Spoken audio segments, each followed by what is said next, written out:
महाराष्ट्र के 132 मंदिरों में वस्त्र संहिता लागू हो गई है। मंदिर परिसर में अब शालीन कपड़े पहनकर आना होगा। उत्तराखंड के कई मंदिर पहले ही श्रद्धालुओं के लिए वस्त्र संहिता लागू कर चुके हैं। जाहिर है मंदिरों के इस कदम से संत समाज खुश है और तमाम श्रद्धालु भी इस कदम का स्वागत कर रहे हैं। महाराष्ट्र के जिन मंदिरों में श्रद्धालुओं के लिए वस्त्र संहिता लागू किया गया है उनमें जलगांव, अकोला, धुले, नागपुर के कुछ मंदिर शामिल हैं। अयोध्या के जगत गुरु परमहंसाचार्य ने लोगों से अपील की है कि आप धीरेन्द्र कृष्ण शास्त्री समेत लोगों में निष्ठा रखिए, लेकिन उन्हें सनातन धर्म का ठेकेदार न मानिए। जगत गुरु परमहंसाचार्य ने कहा कि किसी भी संत या कथावाचक के पास कितनी ही भीड़ क्यों ना हो, लेकिन सनातन धर्म के प्रति जितनी जिम्मेदारी उसकी है उतनी ही सनातन धर्म में आस्था रखने वाले प्रत्येक व्यक्ति की है।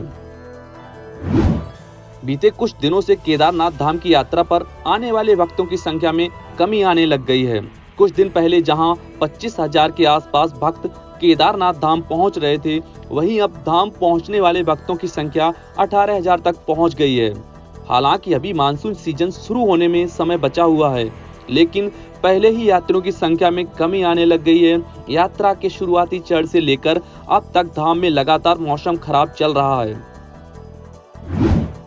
श्री बद्रीनाथ धाम स्थित बामड़ी गांव में भगवान बद्रीनाथ जी के धनाध्यक्ष कुबेर जी जेठ पुजाई के लिए डोली गए थे। पूर्व परंपरा के अनुसार श्री बद्रीश पंचायत में विराजमान भगवान श्री बद्री विशाल जी के धनाध्यक्ष श्री कुबेर जी को जेठ माह में 1 दिवस के लिए अपने गांव की प्रजा की कुशल क्षेम एवं आशीर्वाद प्रदान करने के लिए बुलाते हैं, जहां भगवान का अभिषेक, पूजन, भोग अर्पित कर आरती की जाती है और पुनः शाम को भगवान श्री बद्रीश पंचायत में विराजमान होते हैं।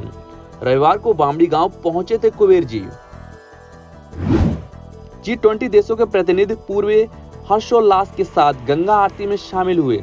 विदेशी मेहमान नमो घाट से क्रूज पर सवार होकर पहुंचे, जिनका स्वागत खुद विदेश मंत्री एस जयशंकर ने किया। वाराणसी के दशाश्वमेध घाट पर होने वाली विश्व प्रसिद्ध गंगा आरती में मनमोहक नजारा देखने को मिला।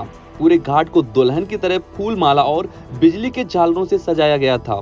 गंगा आरती का मनोरम नजारा देख सभी मेहमान भाव विभोर हो उठे। एमपी के आगरवाला जिले के नलखेड़ा में प्रसिद्ध तांत्रिक स्थली है और यहाँ मां बगलामुखी का शक्तिपीठ है, जहां देर रात पहुंचे बागेश्वर धाम सरकार और उन्होंने यहाँ विशेष हवन अनुष्ठान किया। मां बगलामुखी का ये मंदिर शत्रु विजय यज्ञ के लिए प्रसिद्ध है। सबसे चर्चित कथावाचकों में से एक बागेश्वर धाम वाले पंडित धीरेन्द्र कृष्ण शास्त्री की कथा का आयोजन अगले महीने राजधानी दिल्ली में होने जा रहा है। प्रबंधन समिति और कार्यक्रम के आयोजक बागेश्वर धाम सरकार के आगामी कार्यक्रम के बारे में जानकारी देते हुए बताया कि 5 से 8 जुलाई तक पूर्वी दिल्ली के रामलीला उत्सव ग्राउंड IP एक्सटेंशन में 3 दिवसीय हनुमंत कथा का आयोजन किया जाएगा।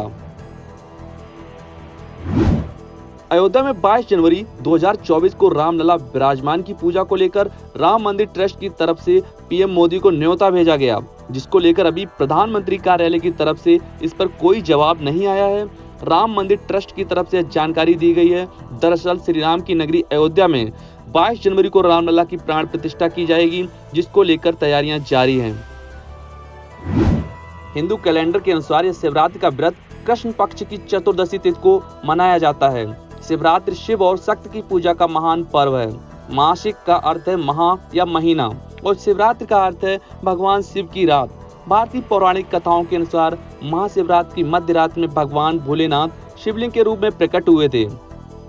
शिवलिंग की पूजा सबसे पहले भगवान विष्णु और भगवान ब्रह्मा ने की थी। यह दिन हर महीने मनाया जाता है, जबकि महाशिवरात्रि साल में एक बार आती है। मासिक शिवरात्रि का व्रत करने से सभी मनोकामनाएं पूरी होती हैं। 17 जून को दर्श अमावस्या मनाई जाएगी। दर्श अमावस्या के दिन आसमान में चंद्रमा दिखाई नहीं देता है। ऐसी मान्यता है कि दर्श अमावस्या के दिन पूर्वज स्वर्ग से धरती पर आते हैं और अपने परिवार के लोगों को आशीर्वाद देते हैं। इसीलिए इस दिन पूर्वजों के लिए प्रार्थना की जाती है। दर्श अमावस्या को श्राद्ध अमावस्या के नाम से भी जाना जाता है। पितृदोष से छुटकारा पाने के लिए दान पुण्य करना बहुत ही शुभ माना जाता है। हिंदू धर्म में देवी दुर्गा की पूजा के लिए नवरात्र के 9 दिनों को बहुत शुभ माना गया है। देवी पूजा का यह पर्व साल में कुल 4 बार आता है। इस साल गुप्त नवरात्र की शुरुआत 19 जून से हो रही है और इसका समापन 28 जून 2023 को होगा। गुप्त नवरात्र में 10 महाविद्याओं की पूजा की जाती है। तंत्र मंत्र सीखने वाले साधकों के लिए गुप्त नवरात्रि बेहद खास होती है।